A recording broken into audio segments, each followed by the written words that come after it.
All right, welcome back to The Devil in Detail, the Grendel Reread podcast. I'm Eli. I'm Ben. This is our 67th episode. We're doing Grendel Volume 2, number 18, starting a brand new Grendel novel. It is called Devil's Eyes, apparently, in the 1995 reprint. We're going to be looking mostly at the gorgeous Kimiko. We're also going to be doing a dip back into Devil by the Deed, which is quite relevant to this tale. Eli, before we get into all the ins and outs and what have you, tell me about your week, please. Absolutely. Well, one thing is I sent in the Ween Zine. It's at the printer right now. It's processing. And did I say Ween Zine again? You did say Ween Zine again. God damn it. The Grendel Zine. The Grendel Zine is at the printer, so it's processing. I don't think it's hit the printer yet, but it is there, and you know what to do to get it. Email me at eli@cosmiclionproductions.com with a photo of some interaction with us. A lot of people are saying they don't use iTunes or they're not listening to the podcast, so show me how you've shared it with your pals, your friends. We got 3 new reviews in that I want to share, and let's see, we got Benjamin Miller, who's in. He emailed me, he sent me a thing. He says, "Love in the podcast. Really great to hear you guys discuss my favorite comic ever. Ben's theory that Legacy is an action movie has produced many a stony thought process."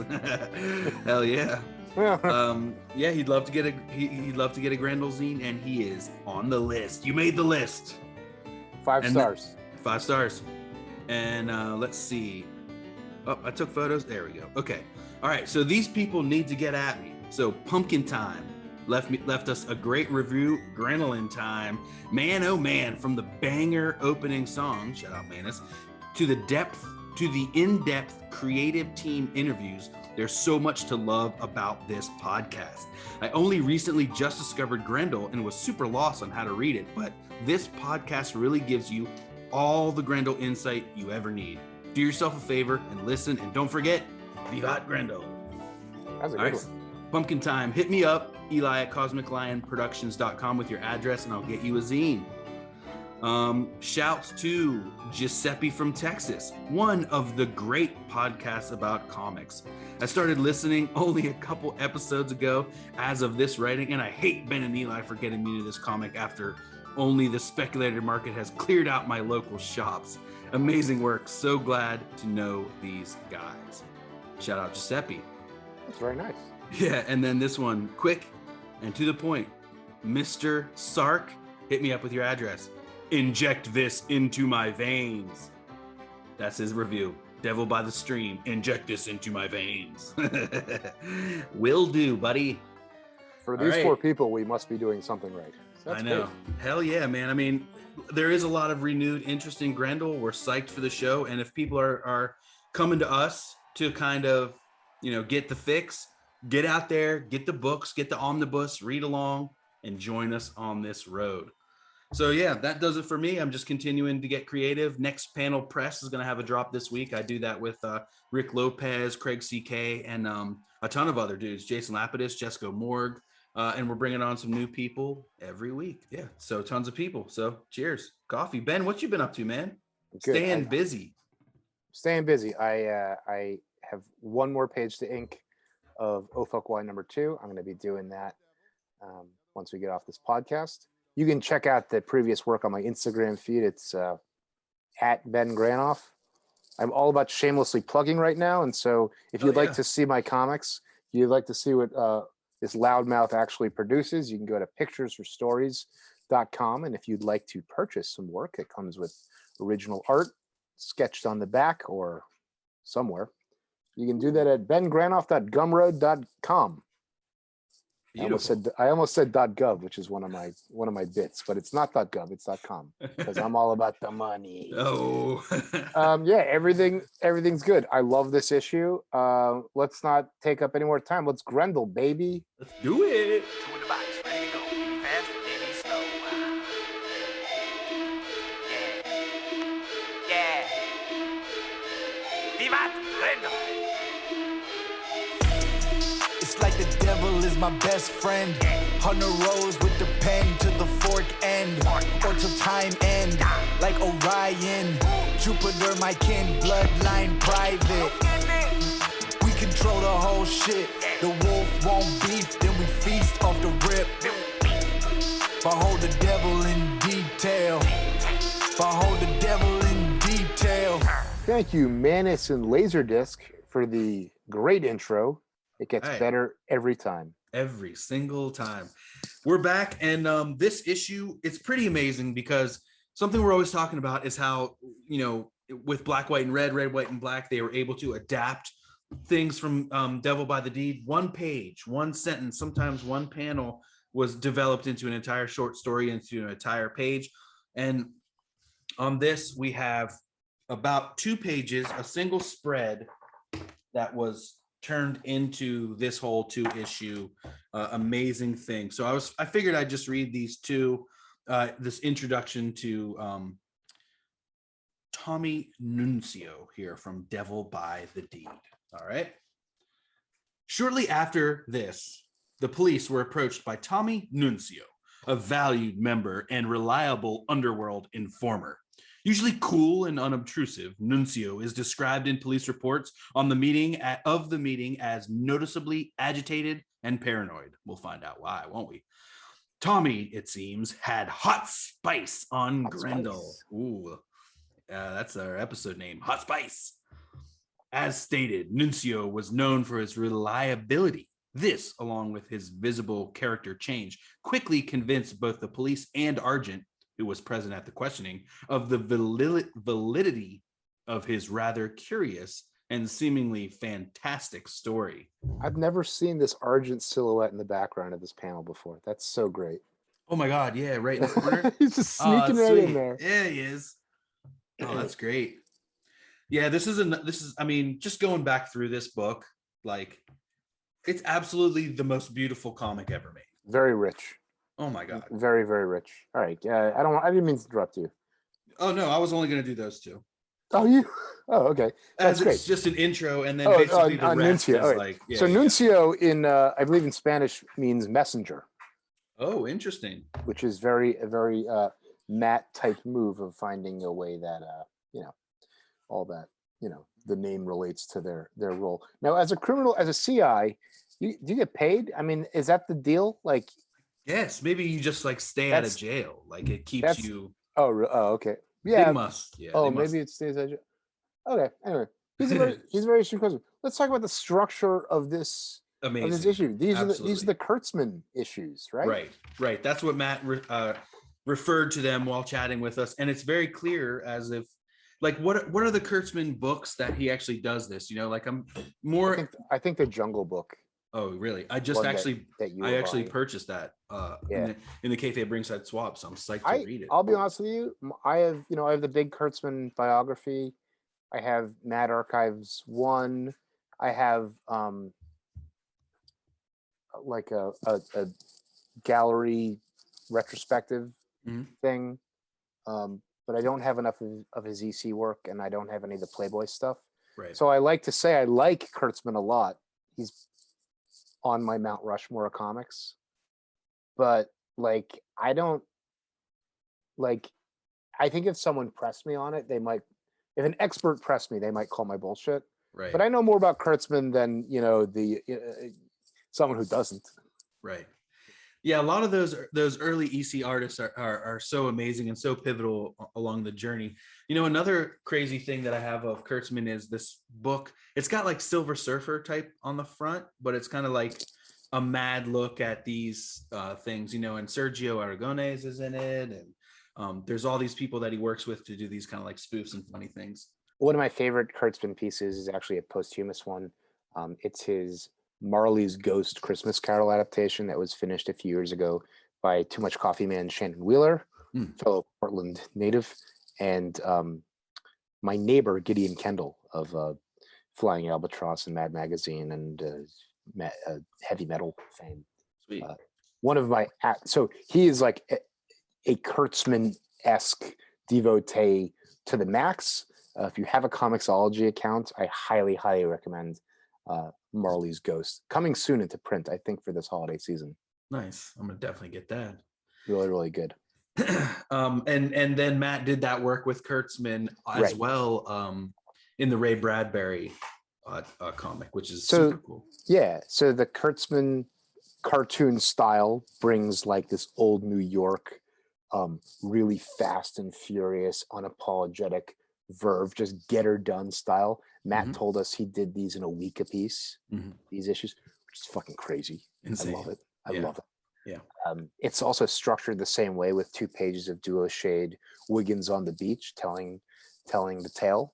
And I really like how Devil Tracks and Devil's Eyes sort of play with the exact same structure that we saw in the anthologies, where one of them is just made of whole cloth to tell us more this Grendel story, and it's like Hunter has eyes everywhere and he's like manipulating everything, and diamond stuff is nowhere to be found in Devil by the Deed.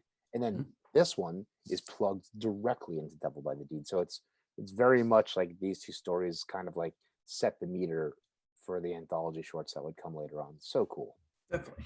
Yeah. And again, and he's playing with the style, he's playing with like this comic storytelling completely by having like, well, we have these like, panels in the center, and then below we have like the straightforward narrative, and above we have, which is kind of like Wiggins, like, kind of like his rough draft notes, or like these story notes that he's kind of making. So it's so meta. It's super cool. How did you go about reading it for your process? How did you work it in your head? Well, the other thing is that all the panels are verticals, and Yes. Matt does a lot of interesting things where like there might be some like a narrative element up top and in the middle and in the bottom sometimes, or just like really, really masterful compositional stuff.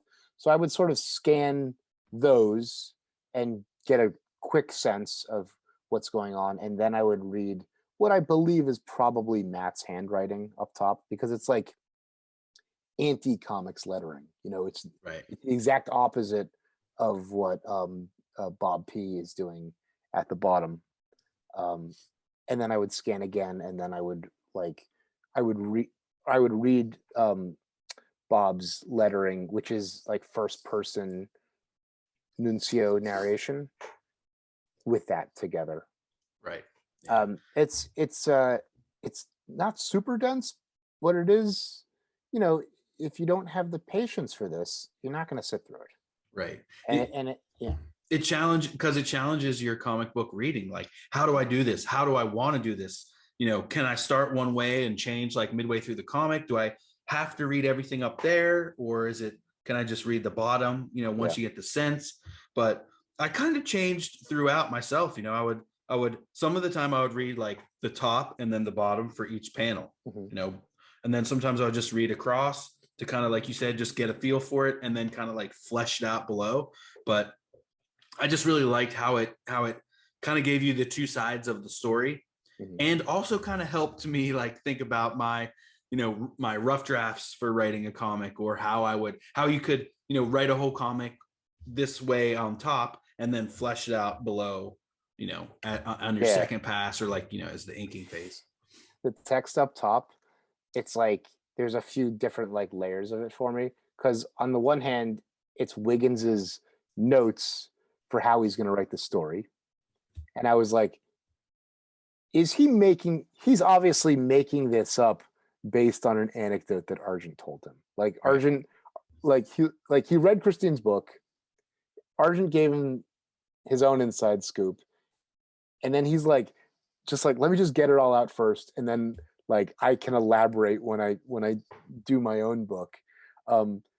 His notes read like Matt's notes for making the comic. Exactly. Which is so fucking cool. Yeah. Yes. I love it. it. He must have had access to the police files as well. Like it even said in Devil by the Deed here, like, this is from the police files, or he's, cast in the police files as this. So like he must have had access to those police files while he was working for Argent, and, or he had access to Argent.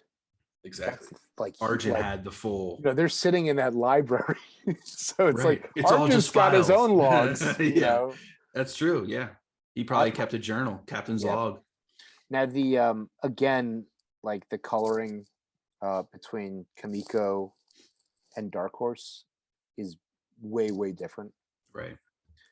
We were talking, were we talking about this? But like the gauge on the screen tone that Matt's using is so low that it's just gray. Right. And so when you're scanning that in 1995, basically every page loses clear, it gets moiré, the entire thing. And some places are more moiré than others. And then so Bernie goes in, and there's some panels that Bernie really brings a lot of life to, like a lot of depth. He uses the airbrush pretty well in a few places, especially on the shot of the Stone Bayou. And like, there's some places where Bernie makes it look more like a Kurtzman Hey Look strip. Right. But I think for the most part, like, if it ain't broke, you don't need to fix it. And in Kamiko, it looks like this Kamiko book is like one of my favorite comics of all time. I love it. Yeah. Because Matt's trying so much interesting stuff. He's just making really interesting comics here by going out on a limb, continually changing, continually growing. Yeah. We love it. That's why we love this. It's so completely unique, and also like hearkening back to one of the all-time greats. Exactly. Great. All right, so we open up here and it's just Tommy Nuncio, and he's, we're getting character traits, physical traits. He's showing them, he's a kind of like a party guy. Like you said, he doesn't necessarily work. He's an informant. He must get paid well. He must get some sort of stipend from the police to be able to go out, and he's in these, bars and strip clubs and stuff. Yeah. He just knows how to be where people know him. He cozies up, gathers his info, weighs his options, and then feeds it to, his police contacts. I'm surprised you didn't want to talk about your favorite thing, which is Wiggins on the beach. I know. I think the one thing here is that it gives you a bit of a taste of the tech. The wind is blowing his newspaper, and so he tells his robot to put up a force field to stop the wind. Yep, the windscreen, so great. I love too how the chair he's sitting in, like you can see, it's like the cross, like the old school, lawn chair that's got the crossed, like the woven back, but then from the back it's floating, so it's like a hover. Oh yeah, that's a very cool. That's a very cool thing. The one of the things, and it makes for a great like transition into the other style, because it's got this like, besides the Kurtzman, it's got this like UPA Gerald McBoing Boing mid-century modern geometry kind of thing. There's all these places where Matt's just cutting squares out of the screen tone to draw your eye, or to like this little one where the second to last panel where he flicks his cigarette, and like the cigarette is just a square of negative of white. Yeah. Or where he picks his nose. Exactly. And he frames it with that. It's really, really clever. And Matt does a lot of cool stuff with the screen tone on this. Definitely love it. All right, next page. He's continuing. We're seeing his life. He kind of is like a what maybe your Jewish mother would call a schmendrick, or a bit of a You're asking me to read your Yiddish mind? Yes, I am. No, damn it. It could be a schmendrick or a schlemiel. Hey, now. I was struck that Nuncio is 2 years younger than we are. Yeah, right. I was like, shit. It's like, God damn it. Just like, he's what, 36? He's like, he's 36. And it ain't left no dents in me. And he's got less hair than we do. But he lives that party lifestyle, smoking cigarettes all the time. People in his age shirt differently. sleeves and jackets. Exactly. So he's going down to Bojo's for some breakfast, and then up for a shower to go get ready. And then the next and it's page, also 5 p.m. Like his breakfast is at 5 p.m. Exactly. Yeah, he gets up. Real night owl. And so then he goes out and does like Tommy slithering through his jaunts like a serpent He has serpent-like quality. So here he goes. He kind of goes around and he puts his ear out to see like what he can hear, what he can pick up tonight. What do you hear? What do you say?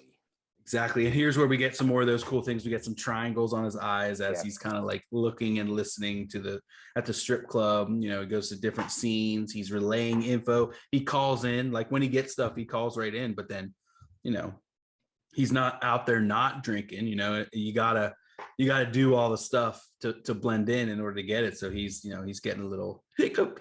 He's getting a little hiccupy. Yeah. And I guess he's like giving info, getting money, getting drinks. Every single panel, something interesting is being done with the screen tone. Absolutely. He's in the bar and says other people, you know, pick up, he's getting paid, happily paid. So he must be getting a stipend, like for every tip off, maybe he gets some sort of, you know. Yeah, or exchanging info or exchanging anything else. I mean, he's in, you know, it's not like his only racket is being a CI. He's a criminal, you know, so he's got his own, you know, whatever his other, you know, shtick is. Okay. So he's having a pee, and this is where he picks up the hot spice. Hot spice. Oh, on the next page. Yeah. He's trying anyway. And this is great. This is kind of like to the cover for the second one too, where his eyes are, or for the Dark Horse. Mm-hmm. And so he's in here, he's taking a piss, and two guys come in to like smoke a joint, and they're talking about like Grendel. It's very funny. In the second to last spread, it looks like they're trying that, like they know he's in there and they're trying to make him hear. And this kind of reminded me of the busboy in the last issue. Yeah. Like these are Grendel's dudes who are kind of passing this information off. Yeah. They know what they're doing, you know? Yeah. Now there's a slur that's used, and it's being used by a criminal who's a scumbag. Right. And this works 30 years ago. It just like, you just can't do it now. But like, but he's a scumbag criminal. He's a scumbag. So, right. He would do this, you know? Yeah. So that's what it is. I really like the he hears it, and there's like that magenta like wavelength. Grendel, like waveform. Spikes with his eyes. Really clever. Right. Like that's maybe his like heartbeat jumping, I guess. For sure. Yeah. For sure. Really cool. But my balls really shrunk back into my pants when they first said it. Oof. Go ahead, sorry. There's just interesting stuff being done everywhere. I really like the one, the profile of him like having a pee with the jagged, like the yellow light coming off him, and these like, I mean, it looks like an illustration from 1957. It's so cool. Yeah, it's great. And then here's where they first dropped the name Anson Reynolds, which we knew from Devil by the Deed. So like now it's really setting up for us to be like, okay, here's where all the pieces are coming together. Here's where it's the setup for the story that we know. Yeah. Now there's a little bit of like Anson Reynolds backstory here that later on that expands, but there's still, I just want more Anson Reynolds. I want to see the story with Cush and Anson Reynolds. Oh, like, right, yeah, right. Like this, he's mentioned a few times. Like, but it's all, I don't want to spoil anything. It's all red herring. Yeah. The whole thing is like fuck Anson Reynolds. It's this.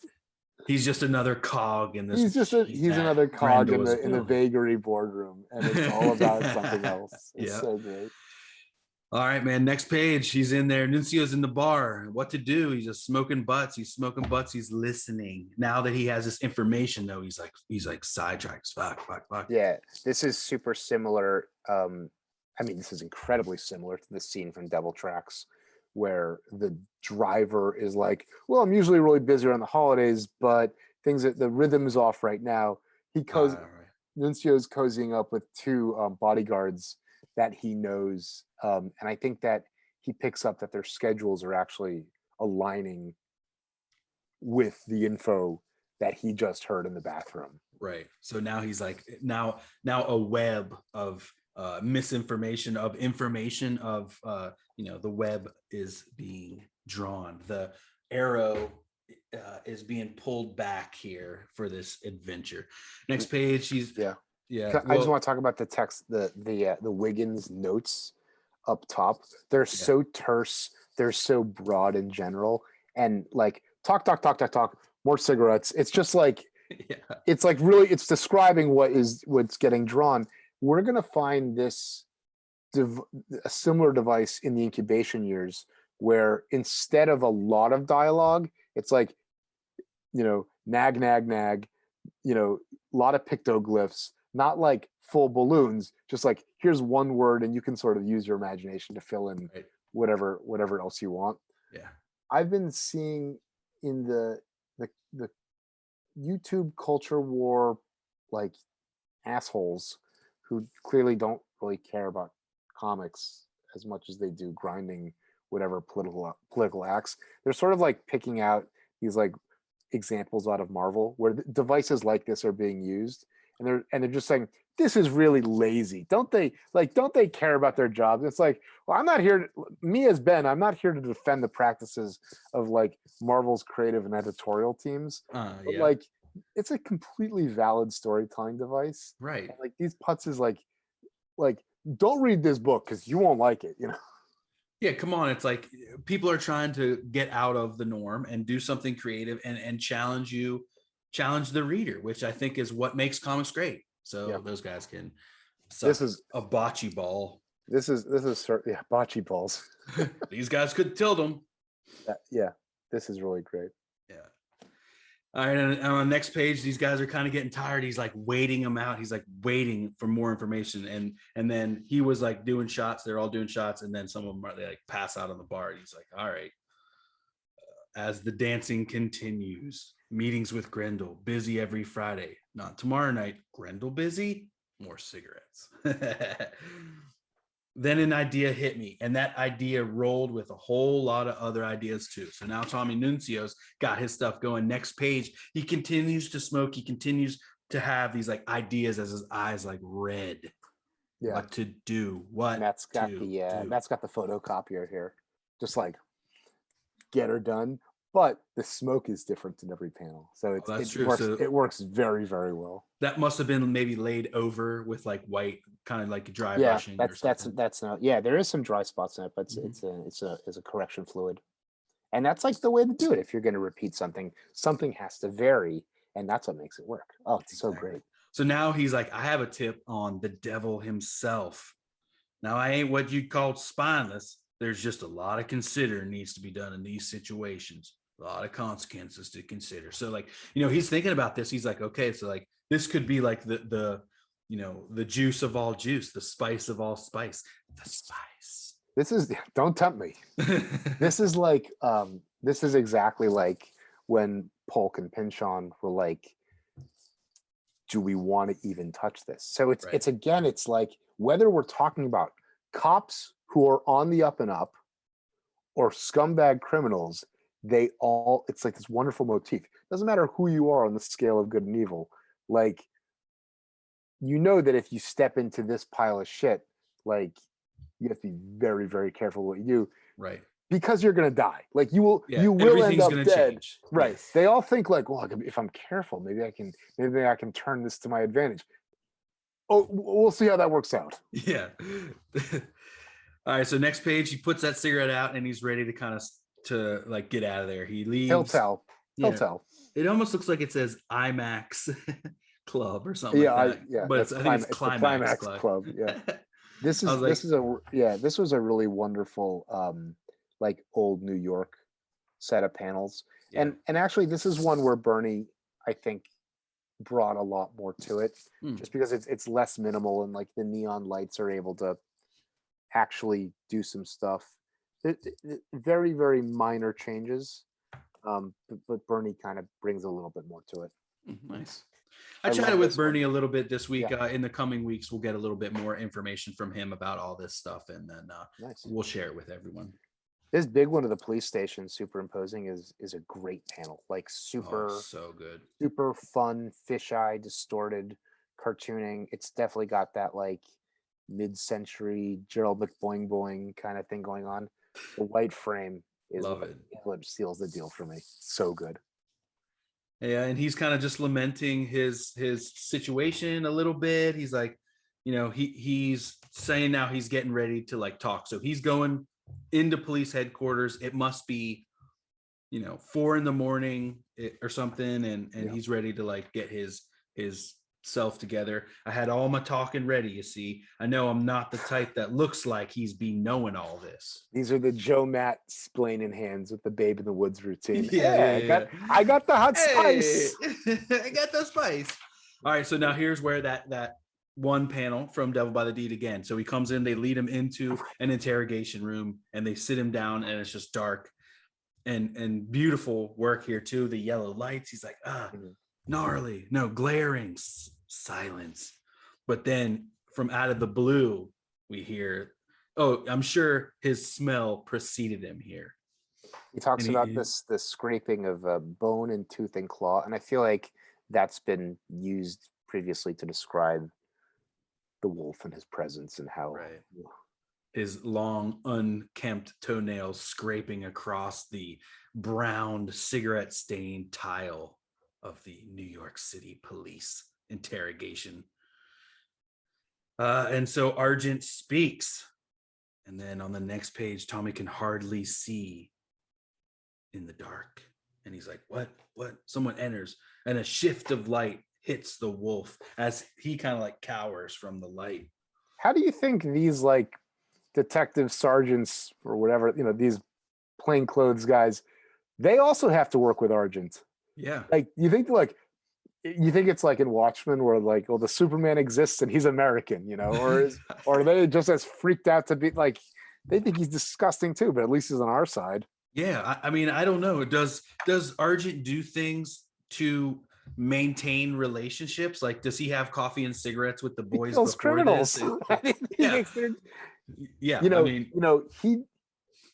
They don't have to do any paperwork when he does what they wish they could do. Yeah, it's kind of like he's the all-time bad cop. They send him in and he just growls. And I think it is a real testament to the graciousness of our wonderful listeners and to the Wagners that I spent months bitching and moaning that where was this story? And it was here all the time, and it was done like way, way before all that other stuff.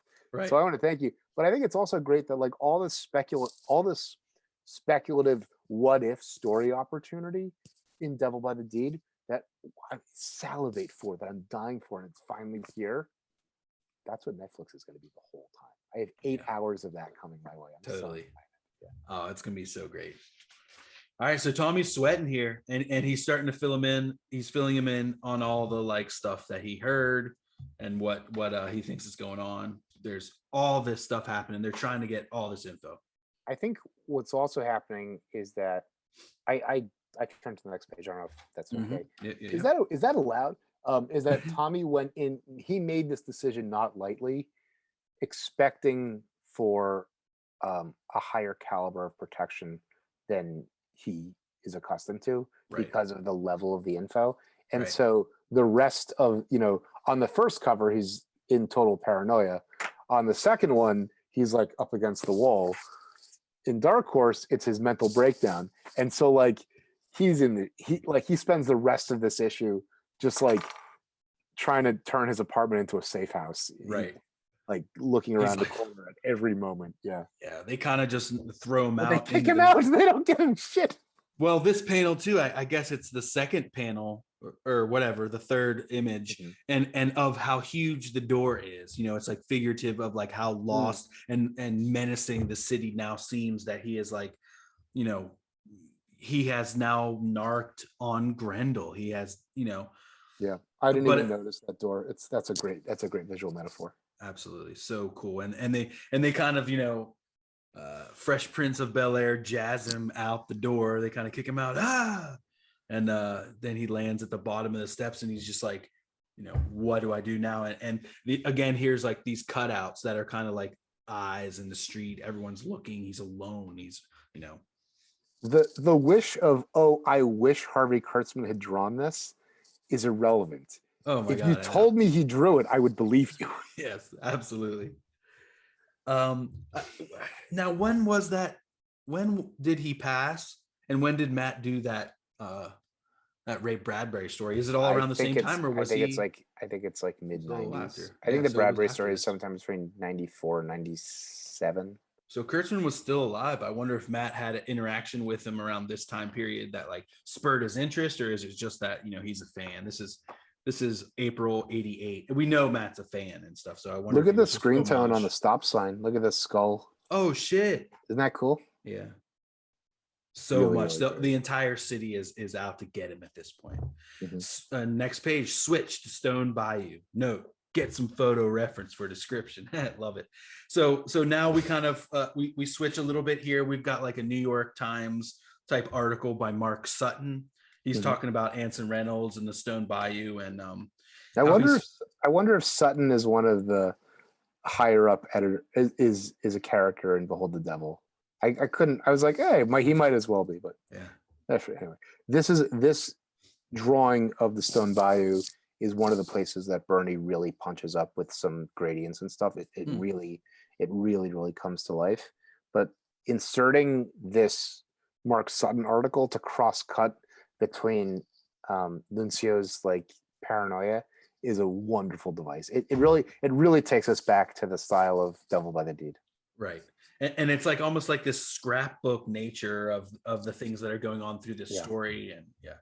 And then we cut back to Tommy. He gets home, he's scared, he's like, ugh, what's happening, you know? We learn a little bit about Anson Reynolds and like the scandals that have been dogging him. He had spent like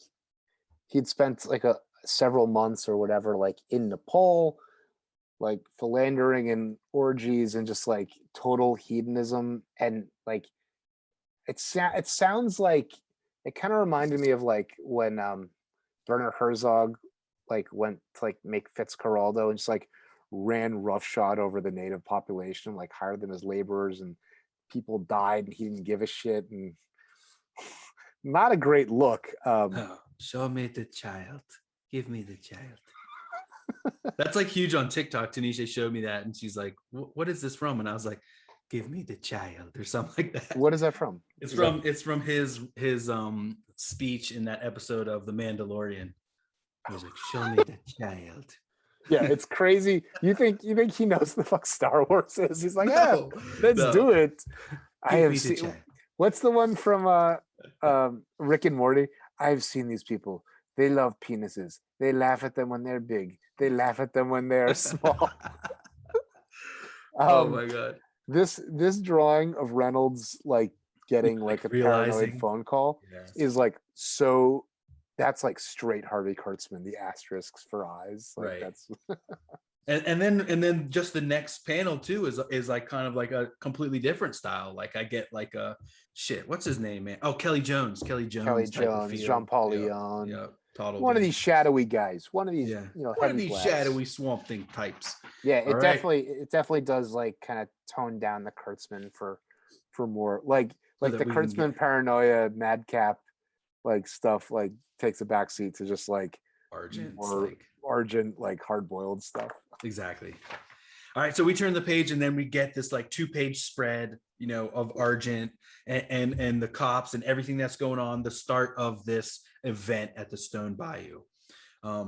So Anson's getting creeped out. So it seems like he's heightened up his security. They're searching the house and the grounds, and here he is. He's sitting at a restaurant or at the bar. He's like smoking, and this is all happening while he's like holding up. At his house. He's in his home, like so held up. Everyone, these like aristocrats are getting frisked at this like to get into the Connecticut mansion, and Argent sniffing around, and Grendel is supposed to be here. He's supposed to kill Anson Reynolds. So like we gotta make like this is we're gonna fucking get this guy. Yeah, this is the time, this is the place, we got him. And they're hobnobbing.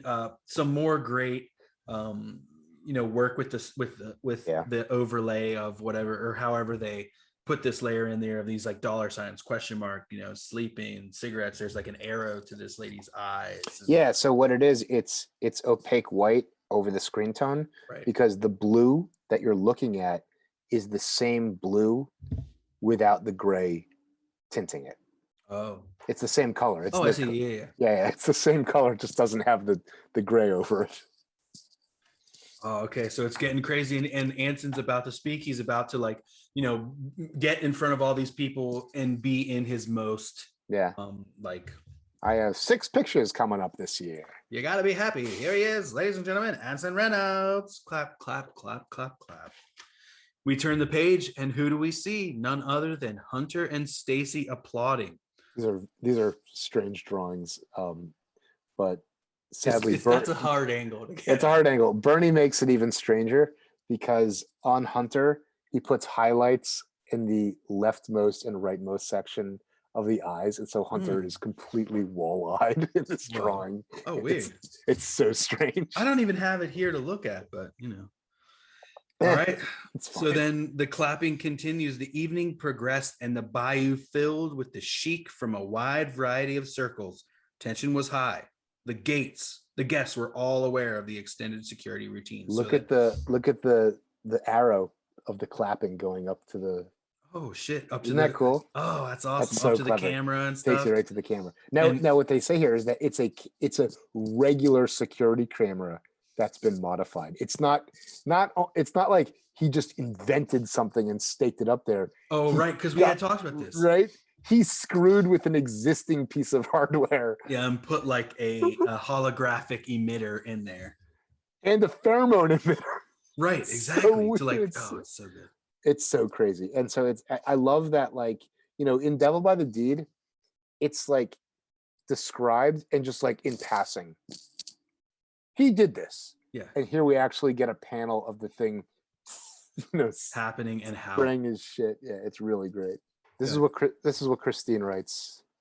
The event was well publicized. The press loved it. Further police investigation revealed security cameras that had apparently been tampered with. The gadgetry consisted of a holographic projector and some apparatus that had been used to eject a gland-scented spray, all of which had been connected to an audio-triggered ignition. Crazy. That's crazy. A static image, a realistic hologram, and to eject a scented chemical into the night air, right? So Hunter is down there, and this is one of the other things probably like to throw people off the scent. No one ever believed that this, Hunter Rose could be Grendel. And so, he's up there on the roof, and man, we see Teddy or Tommy here, and he's like, he is smoking his brains. Breaking point. Yeah, man. And then Grendel, the wolf, sees him.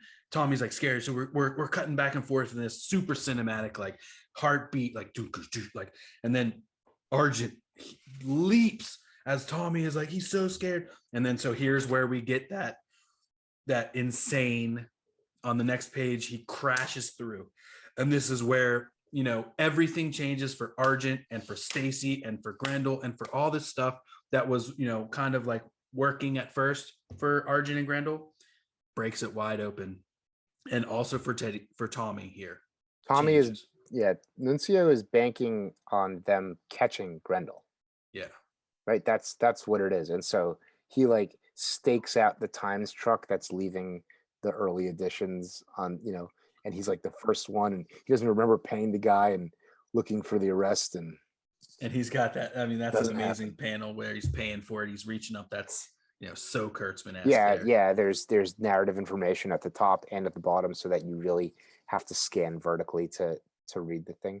I would really love to see more stories. Like if Hunter is using these holographic security cameras once and it works, he doesn't do anything that works once. He does it over and over. So there's all these other stories where potentially the holograms are being used. I would love to see Hunter and Larry screwing around with holograms. Yeah, I was thinking that. Yeah, what do they put up? And who's the real tech guy? Is Hunter the tech guy? Is Larry a fiddler too? Is he fixing stuff? Do they have gotta be Hunter. A queue somewhere? It's gotta be Hunter. Yeah, it's gotta be Hunter. Yeah. And then who's installing? You think Hunter's telling his busboys to go up on the roof in Connecticut to install this? He definitely has a crew. He's got people. I'll liken it again to The Shadow. He saves someone from a crew, and he's like, "You're part of my thing now." Or You think you know, trust one of these guys to get up on the roof and fuck around with the cameras? Maybe not. Maybe Hunter came and did it during the day, dressed That's up as a installation guy, as a security guy, and put it A in cable himself. guy. Yeah, cable guy.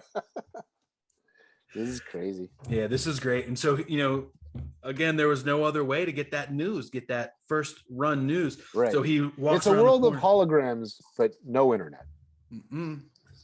So he goes around and he's like, shit, like they didn't, there's no news about it really. Yeah. The magenta is wonderful here. Mm-hmm. And he's like, oh shit. And he just takes off and starts running. And then that's where we click back over to Wiggins. And he's like, no, Skinny, I'm off to get another margarita. He wants more margaritas. Chair. Yep. He stops there to head off for more margaritas. Damn, dude. Really good. Cliffhanger. Yeah. I would take 20 more comics like that just expand on this, but I have a television show coming up. So right. We got a television show. You know what it makes me think? It makes me think too about the Seaboard Massacre too. Like how we were always talking about, like, how was he able to do that? How was he able to go in everything? Like, I could foresee that, like, he has these groups of people, these gangs. Yeah. Maybe they wear like Grendel masks, like in the Dark Knight or whatever, how those guys wear the like clown masks or whatever, or I don't know though, because that's the face of the devil, and he probably, I think it's just guys. I think it's just guys. But I think what's interesting is, what is it like? Who is talking to the guys? It can't be Larry doing all this middleman. He's like a hidden figure still. It's got to be other guys, Yeah. So, well, I mean, in the very early stories, Conrad and Dickie, Conrad. all these fucking guys that are supposed to be doing his work. He's got a network for sure. Yeah. And then we go over to the interlude, the mage interlude. This one, a lot happens this week. We do have time this week to get into it a little bit. He saves the girl from the water a little bit, and then he lights up the bat. And he goes he does an incantation towards this Ragamount, and they battle. He battles this horse. Super. You think this is like some Scottish beastie or what? Must be. And if Kevin from the Mage podcast proved anything, is that Matt knows his beastie names and does the research for sure. Yeah, the airbrush is really going wild here. But I think one thing that's so cool is it's not just the airbrush, but like the colored pencil. Right. He's doing the contours with. Really nice. And this is the kind of thing that you can see Matt doing now on all the mixed media commissions and stuff like that. Oh yeah, absolutely. Maybe not with the airbrush, but with all different kinds of mediums and stuff like that.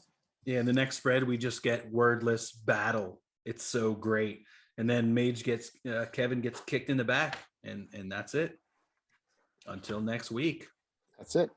Such a beautiful book, ingenious, creative comic storytelling, has got us thinking about all these other questions, all these other stories that, could be pulled from Devil by the Deed, all this stuff. Devil Tracks is so controlled, right? And this one is there's a real like punk ethos in the Verve, like this got done in a week. Yeah, loose and frenetic. And I believe it in the best way possible. Yeah. And I think, it's like, and it's not like it was rushed or something in a week, but it was like, it lent to the style and feel of all this, that Matt put that restriction on himself to like get it done, to like make it flow in that 1 week and just get it and just like kick it out. And it's amazing. And then it's Tim Sale and Hannibal King for 4 or 5 issues until JKS. Right. So I think that scheduling and writing versus giving different people enough time to do what they have to do. Oh, so you think there's already like Tim Sale and Hannibal are already like they're already working, they've already been brought on to like kind of start stuff up? Who's to say? But the bigger the team is, the more coordination you need. Like this is like Diana could have been on vacation during this, you know what I mean? Because she doesn't have to deal with, she doesn't have to deal with anybody else besides,